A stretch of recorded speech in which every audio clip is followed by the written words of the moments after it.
Hello guys, നമുക്കൊന്നൊരു മീൻകറി ഉണ്ടാക്കിയാലോ. കിളിമീൻ വെച്ചാണ് നമ്മൾ മീൻകറി ഉണ്ടാക്കുന്നത്. നമ്മളെ നാട്ടിൽ ഇതിനെ പറയുന്നത് കിളിമീൻ, പല നാട്ടിലും പല പേരിലല്ല അറിയപ്പെടുന്നത്. ഇത് തേങ്ങ അരച്ച് കുടമ്പുളി ചേർത്ത് നമുക്ക് ഉണ്ടാക്കാം. അപ്പോൾ റെസിപ്പിയിലോട്ട് പോകുന്നതിന് മുമ്പ് എല്ലാവരും എൻ്റെ ചാനൽ ലൈക്ക് ചെയ്യുക, കമൻറ്റ് ചെയ്യുക, സബ്സ്ക്രൈബ് ചെയ്യുക, സപ്പോർട്ട് ചെയ്യുക. അപ്പം നമുക്ക് മീനെല്ലാം ക്ലീൻ ആക്കിയിട്ട് വരാം. അപ്പം നമ്മൾ മീനെല്ലാം മുറിച്ച് കഴുകി വൃത്തിയാക്കി കൊണ്ടുവച്ചിട്ടുണ്ട്. ഇത് കറി വെക്കാൻ വേണ്ടിയിട്ട്, ഇത് പൊരിക്കാൻ വേണ്ടിയിട്ട്. ഇനി നമുക്ക് കുറച്ച് തേങ്ങ എടുക്കാം. കുറച്ചെന്ന് പറഞ്ഞാൽ കുറച്ച് മതി, ചെറിയൊരു മുറി തേങ്ങ ഞാൻ എടുത്തില്ല, കുറച്ച് തേങ്ങ. പിന്നെ 2 വലിയ ടേബിൾ സ്പൂണ് മുളക് പൊടി, ഇത് കുമിട്ടിയും എരിവില്ല മുളകും മിക്സ് ആക്കിയിട്ടുള്ള പൊടിയാണ്.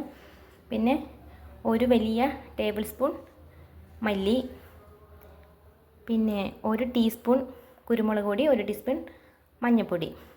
ഇത്രയും സാധനം നന്നായിട്ട് അരച്ചെടുക്കാം. അപ്പോൾ തേങ്ങയെല്ലാം അരച്ചെടുത്ത് കൊണ്ടുവന്നിട്ടുണ്ട്.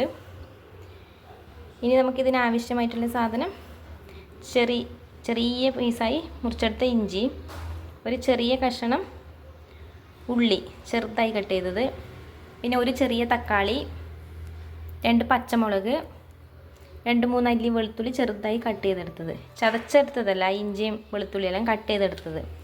പിന്നെ കുതിർത്ത് വെച്ച കുടംപുളി. ഇത്രയുമാണ് നമുക്ക് മീൻകറിക്ക് ആവശ്യമായിട്ടുള്ള ചേരുവകൾ. ഇനി നമുക്ക് മീൻകറി ഉണ്ടാക്കാൻ തുടങ്ങാം. ഒരു ചട്ടി അടുപ്പത്ത് വെക്കാം. ഇത് ചൂടായി വരുമ്പോൾ ഇതിലേക്ക് കുറച്ച് ഉലുവയും കുറച്ച് പെരിഞ്ജീരകവും ചേർത്ത് കൊടുക്കാം. ഒരു 1/4 ടീസ്പൂൺ പെരിഞ്ജീരകം, 1/4 ടീസ്പൂൺ ഉലുവ ചേർത്ത് കൊടുക്കാം. ഇത് മൂത്ത് വന്നിട്ടുണ്ട്. ഇനി ഇതിലേക്ക് ഉള്ളി, ഇഞ്ചി, വെളുത്തുള്ളി, പച്ചമുളക് എല്ലാം ചേർത്ത് കൊടുക്കാം. എല്ലാം ചേർത്ത് കൊടുത്തിട്ടുണ്ട്. ഇനി നന്നായി വഴറ്റിയെടുക്കണം.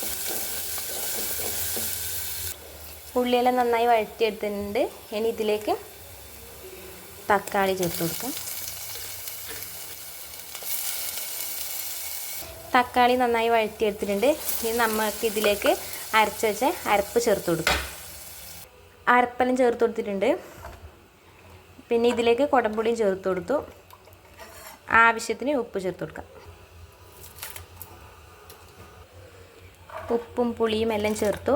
ആവശ്യത്തിന് വെള്ളം ചേർത്ത് ഇനി ഇത് നന്നായി തിളപ്പിച്ചെടുക്കാം. തിളച്ച് കഴിഞ്ഞിട്ടാണ് ഇതിലേക്ക് മീനിട്ട് കൊടുക്കേണ്ടത്.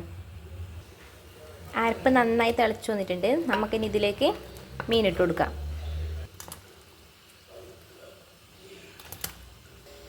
മീനിട്ട് കൊടുത്തിട്ടുണ്ട്. ഇനി ഇതിലേക്ക് തവി ഇടാനേ പാടില്ല. ഇത് നല്ലോണം മുള്ളിലെ മീനായതുകൊണ്ട് പെട്ടെന്ന് വെന്ത് കലങ്ങാനുള്ള സാധ്യത ഉണ്ട്. അതുകൊണ്ട് തവി ഇടാനേ പാടില്ല. മീൻ കറി നന്നായി തിളച്ച് വെന്ത് വന്നിട്ടുണ്ട്. ഇനി നമുക്ക് ഗ്യാസ് ഓഫ് ചെയ്ത് കൊടുക്കാം. ഇത് ഞാൻ കലത്തോടു കൂടി ചുറ്റിച്ചു കൊടുത്തതാണ്, അല്ലാണ്ട് ഇത് കയ്യിലിട്ട് ഇളക്കാൻ പാടില്ല. അപ്പോൾ ഇതുപോലെ എല്ലാവരും ഉണ്ടാക്കിയേക്കാം. നല്ല സൂപ്പർ ടേസ്റ്റാണ് തേങ്ങ അരച്ച് കുടംപുളി ചേർത്ത മീൻ കറി. അപ്പോൾ ഓക്കെ, ബൈ ബൈ.